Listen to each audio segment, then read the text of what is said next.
In this video, I'm going to give you my final picks for UFC Vegas 67. We'll cover changes that have come to the card, we'll talk heavy DraftKings strategy, and I have some free money for you, so make sure you watch until the end. As always, you can call me Kunith. Let's make some money this week.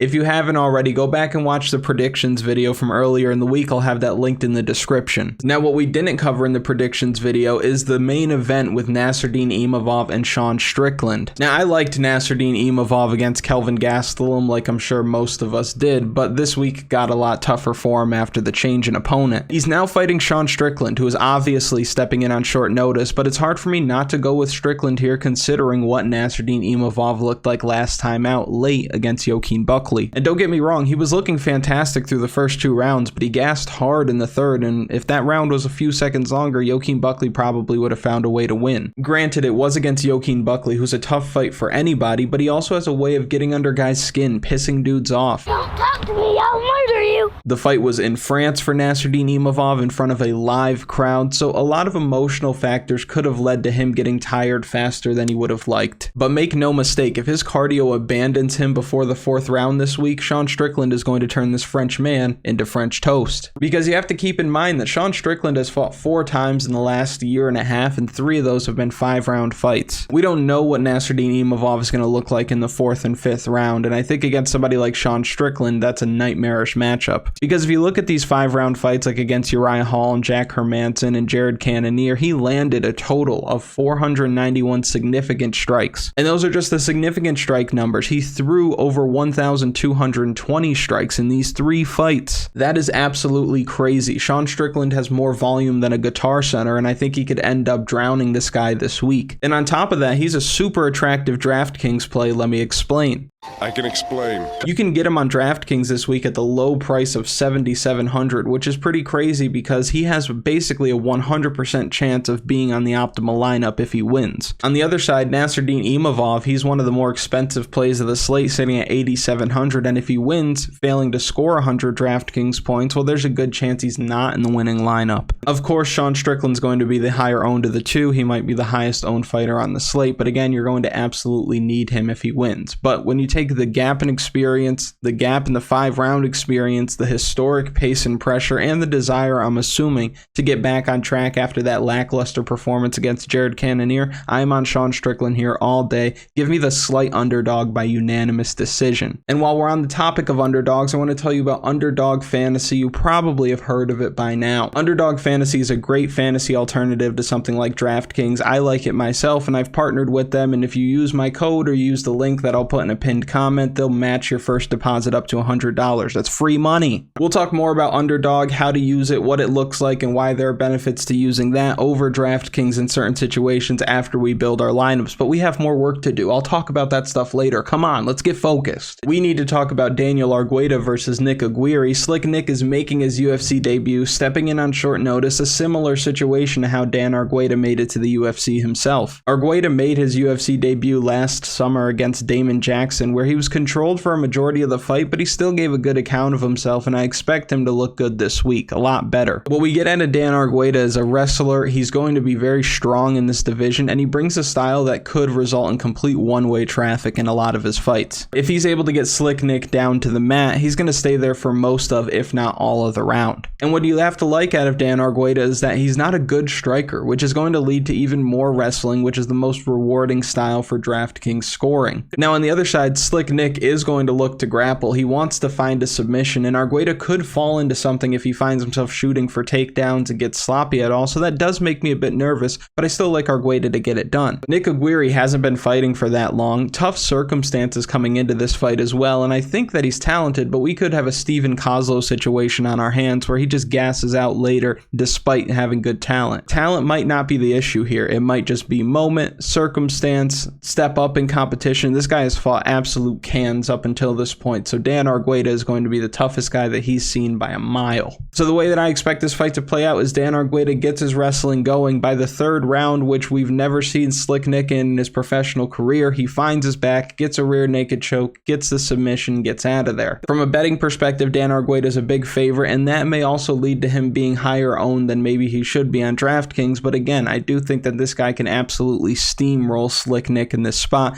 Give me Dan Argueta by submission. Now we'll look at some value plays. These are plays at 8,000 and below, pieces that you'll need to place to be able to make your lineups work salary-wise, and we'll start right at the top. I think Raquel Pennington could end up winning this fight. Now, from a DraftKings perspective, I don't know if you absolutely want to get here. She's going to be really low owned, which is always a plus. You're always looking to play the leverage game when it comes to DFS, especially MMA DFS. The problem is I think her scoring ceiling is extremely limited. Yeah, I see her being able to put a lot of offense out there. I see her being the one dictating a lot of the exchanges, and I think she's going to be able to get in and out of the pocket, land more strikes, and just stay busy from start to finish. But my issue with her this week is there's going to be no grappling upside for her. I don't see her taking down Ketlen Vieira. I don't see her sweeping, reversing her if she does get taken down, and that really limits her scoring. That reduces what I think her ceiling is. So I think it's very possible that we see a Pani Kianzad or a Aspen Ladd kind of situation where she scores 75, 83 DraftKings points, and if you've been playing DraftKings MMA, you know that that's not going to cut it. If you're looking to win tournaments, you need somebody who's scoring 90 plus points in pretty much every one of your spots. So obviously, the higher the score, the better. You want to shoot for 100 plus, but in a situation like this, I don't see her breaking 100 DraftKings points. It's not something that she does,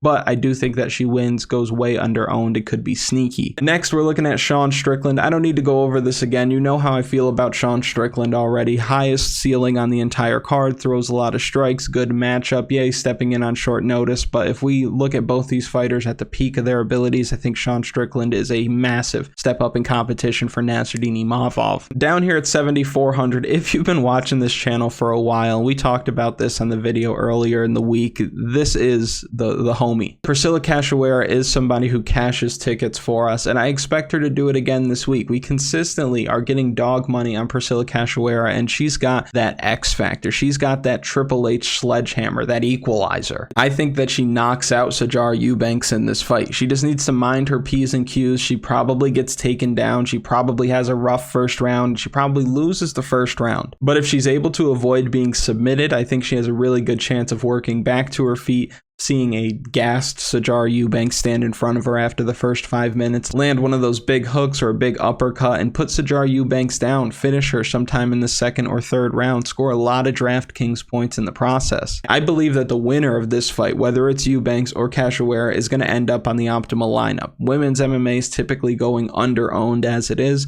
These are two fighters that have finishing upside. I know Sijara Eubanks isn't a finisher, but if she's able to get Cachoeira down, find her back, she might be able to tie something up. But we know that Priscilla Cachoeira is absolutely a finisher, a potent finisher, if you will. So give me Zombie Girl this week, and she's one of my favorite value plays of the week. Now, it's going to be annoying for those first 5 minutes when most of that is spent on the mat, but once she gets back up, I think that she absolutely goes to work. Jimmy Flick. So earlier in the week, I said that I picked Jimmy Flick to win. This is so suspicious to me, though. I don't know if I can actually pick Jimmy Flick to win. I'm going to change that to Charles Johnson, but I do need to talk about Jimmy Flick here because if he does win, we know what it's going to be. It's going to be inside the distance. It's probably going to be in the first round, and it's going to be a submission, which means he probably gets a takedown or he gets a reversal and he finds a submission and he scores a ton of DraftKings points in the process. My problem with Jimmy Flick is just the long layoff. Somebody like Charles Johnson, who's no slouch, we've seen him perform well. I just don't like how lazy he can be in the octagon. And maybe lazy is the wrong word. It just seems like the sense of urgency isn't there the way you would want it to be there. Like against Muhammad Makayev, he was in complete survival mode from start to finish, and then last time out against Zolga Zumagulov, he lost that fight, let's be real. But then you have to ask yourself, what would Zolga Zumagulov do to Jimmy Flick? And that can kind of lead you to think, okay, Charles Johnson probably finishes him in the second round after Flick isn't able to get his jiu-jitsu going. So proceed with caution if you throw Jimmy Flick in your lineups. I'm not as high on him now as I was earlier in the week. Just the longer you look at it, the more you think,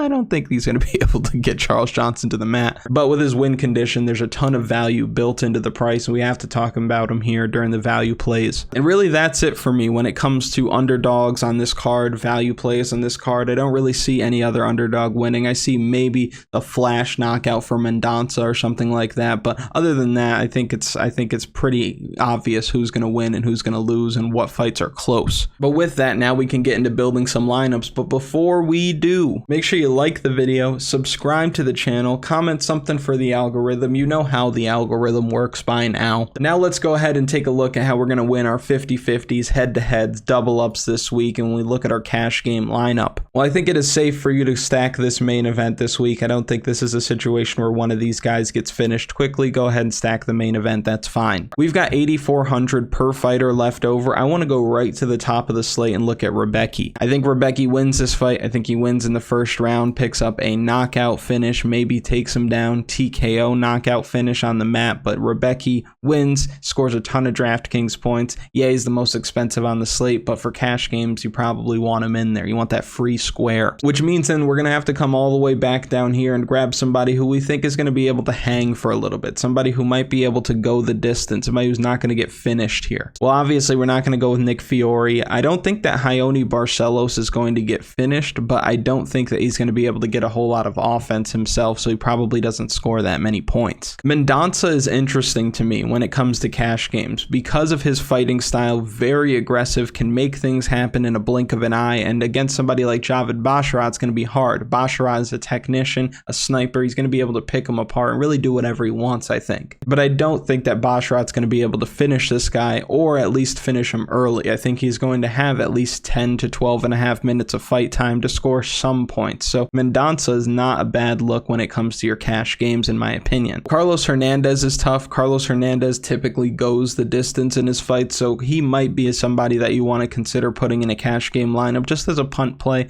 just like Mendonca, not going to get finished quickly and could generate a lot of offense, or at least has enough time to. If I'm in this position, I might want to just punt Carlos Hernandez. He might be able to survive against Allan Nascimento. We've got 8,550 left over per fighter. We could come right here to Rocky Pennington and then get all the way up to Allan Nascimento, kind of work a double stack. We could also come off of Allan Nascimento and get somebody like Dan Argueta, who I think is going to be somebody who provides us with one-way traffic, or we can come off of Rocky Pennington, go grab somebody like Dan Ige, who I like to win, and I think this is a solid way for you to be attacking your cash games this week. If you have lineup questions, you can DM me on Twitter at Kunith MMA, and I'll be able to take a look at your lineup. Just tell me what contest you're in, whether it's cash, whether it's tournament, how many people are in it, and I'll tell you what I think. But for cash, I think this is a good landing spot. You can see the pivots and where you might want to change things if you want to, but I think this is a good spot for you to land, and I think this is a safe way to approach cash games this week. Now, if we're looking at tournament plays, that's going to be a little bit different. We don't want to punt guys in tournament plays. We want 6 winners. We want the right 6 winners. Some of my favorite tournament plays this week are Mateusz Rebecki. Again, he's probably going to score a ton of points with a first round finish. Sean Strickland, obviously, we talked about this already. Abdul, Razak, Alhassan, and Claudio Ribeiro. These are one of 2 guys that you're going to need in your lineup because I don't think that this fight has any chance of going the distance. And of course, we've seen fights like that before, where 2 guys on paper, you think there's no way that this fight goes the distance. We won't need the judges at all. And then it happens. Even last time out, Razak Alhassan against Joaquin Buckley. How many times do you think that fight goes the distance? 1 out of every 10? Well, it happened. But I don't think this is a situation like that. I think that Claudio Ribeiro, more than Razak Alhassan, is a kill or be killed kind of guy. I think one of these guys goes down this week. I slightly lean toward Claudio Ribeiro, just being younger, more athletic, bit longer in terms of reach, and he might look bigger in the octagon. But Razak Alhassan is an absolute veteran with crazy power, and he could catch him on his way in. But either way, you're going to need one of these guys in your lineup. Let's say you decided to go with Claudio Ribeiro. Now you've got 83.33 left over. This is a situation where I would come down here. I'd grab somebody like Priscilla Cachoeira. 8,800 left over. You can come up here to somebody like Punahele Soriano, Allan Nascimento. This is a way for you to get different. You're spending a lot of salary, but that might be what you need to do this week. Now let's say you go the other way in that fight. You take Razak Alhassan. Now you've got to get a little bit cheaper. You can come off of Nascimento. You can come down here to somebody like like Dan Argueda, I think that makes sense as well. A pivot that you can make off of Puna, because Puna is normally low output, so if he doesn't get the knockout, you're in a bad spot, is you can come right here to somebody like Dan Ige. Don't mind that. If we come off of Argueda and we come all the way up here to somebody like Umar Nurmagomedov, we have to save a lot of salary. Is there any possible way for us to do that? I think there is. We just have to plug in Claudio Ribeiro, then we have to come off of Dan Ige, and now we're stuck down here in kind of no man's land. Got right, these are people that we don't really love, but if I'm stuck in this position, I'm probably either taking Raoni and Kopylov at this point, or somebody like Raquel Pennington. I know there's a lot of love for Damon Jackson out there to go out there, implement a grappling heavy game plan and beat Dan Ige, but I really don't see it. I don't see it. So I, again, would probably land somewhere with Raquel Pennington or Roman Kopylov. I don't think I'll find myself getting down here all that often. Another way that we could attack this is by taking out somebody like Rebecki, or even taking out Umar Nurmagomedov, who has a very good chance, in my opinion, of going the distance this week. We plug in Javid Basharat. Now we can come back up to somebody like Dan Ige. Now let's blow this up. Let's start fresh. Let's say instead of Rebecki, if he's a little too expensive for your taste, Umar Nurmagomedov, always a safe option. Let's say we come down here to somebody like Dan Argueda. We want to grab Punahele Soriano. We want to grab Dan Ige. We want to grab Abdul, Razak, Alhassan. You come all the way down here, and now you have a situation where you play Nick Fiore. Again, I don't think Nick Fiore wins this fight, but this is DraftKings. This is MMA. Anything can happen, and this makes it possible in your lineups. Again, we can make some easy pivots. You come off of Abdul, Razak, Alhassan, you come to Claudio Ribeiro, and then you come over here and you have somebody like Jimmy Flick. If you don't feel great about this, you can come off of Umar Nurmagomedov, and then that's when I think we would just go Javid Basharat and then take out Jimmy Flick and go up to Priscilla Cachoeira. That's something that I would feel better about personally, but I can't feel too good about it in tournaments because I think Sean Strickland is going to win. So if Sean Strickland's going to win, then he's somebody who we need to just plug in by default. Now, if we're trying to hunt some knockouts, let's say we went with Strickland, Puna, Dan Ige, Abdul, Razak, Alhassan. We come all the way back down here to somebody like Priscilla Cachoeira. Then we can come all the way back up here to Mateusz, Rebecki. 300 salary left on the table. Not a lot of people are going to be coming with this kind of lineup. There's a lot of ways for you to be able to get creative this week. You can also get creative in the $1 winner-take-all contest that I will put in a pinned comment below. All you need to do is hit the link. It'll bring you to DraftKings. You can enter the contest. It's $1 winner take all. We've had people win $90+ and it only gets bigger every week. I'll send out invites on DraftKings as well. Feel free to add me as a friend on DraftKings so you get these invites right away, and let's make some money this week. Now again, we're looking at Underdog Fantasy, and Underdog Fantasy is great because it allows you to run pick'em. So I'm going to do this on my phone and I'll put it up on the screen, but you basically come here to the home page, you go to pick'em. So if you slide all the way over to the right hand side, you'll see MMA, and then you'll have all of the props that are available. Now they have an over, under, or higher, lower type of format, and I want to just take a look at some of my favorite of the week. Allan Nascimento, lower than 53.5 significant strikes. Give me that all day long. Allan Nascimento typically is not throwing nor landing a ton of strikes. He is looking for submissions. He's looking to maintain position. Striking is not even secondary when it comes to his thoughts. Mateus Rebecki, over a half a knockout. I think he knocks him out this week. Mateus Rebecki, you could just get the easy higher there. I think that makes a ton of sense. Sean Strickland, the line for his striking numbers are set at 99.5. I'm going to take the higher there, of course. And if I wanted to take only those three, I could make 6 times on my money. I could come here and say a $10 bet will pay me $60. Now, if I provide insurance, I'll get 3x on my money if I win. I'll get another 1x on my money if only 2 out of 3 win. And I think that's the beauty of playing something like this. It's not like parlays or DraftKings where you need to go 6 for 6 or you get nothing. With this, you can go 4 out of 5, 3 out of 4, 2 out of 3, and still win multipliers on your money. And if you don't want to do the insurance, well, then you have a chance to win even more. But just think about it for a second. How many times have you had parlays where just one leg misses? Or a DraftKings lineup where just one fighter doesn't get there for you? The insurance feature that's built into Underdog Fantasy when it comes to these pick'ems helps you avoid that reality. You don't need to be perfect for you to make multiples on your money. And I think it's a really fun way to play. Again, I'll have in a pinned comment not only the $1 winner take all contest for the week, but also a link to Underdog Fantasy. If you want to sign up through my link, they're going to match your deposit up to $100. So if you want to put in $10, they're going to give you $10. You want to put in $20, they're going to give you $20. But whatever they match you with, you could totally fire that on a 4 or 5 legger with insurance if you want to. and then make that money, and then you have a whole new pool of cash to play with. So just something to consider. And if you want to go directly through their app or through their site and not use my link, you can use promo code Kunith, and they're still going to give you that deposit match. If you have made it to this point in the video, I appreciate it. Thank you so much for watching. I hope you win. I hope I win. I hope we all win. I know we can't, but we can hope. Right, Oscar? Shut your damn mouth. Best of luck. Enjoy the weekend. I'll crush you all in the $1 winner take all tournament, and I'll see you next time.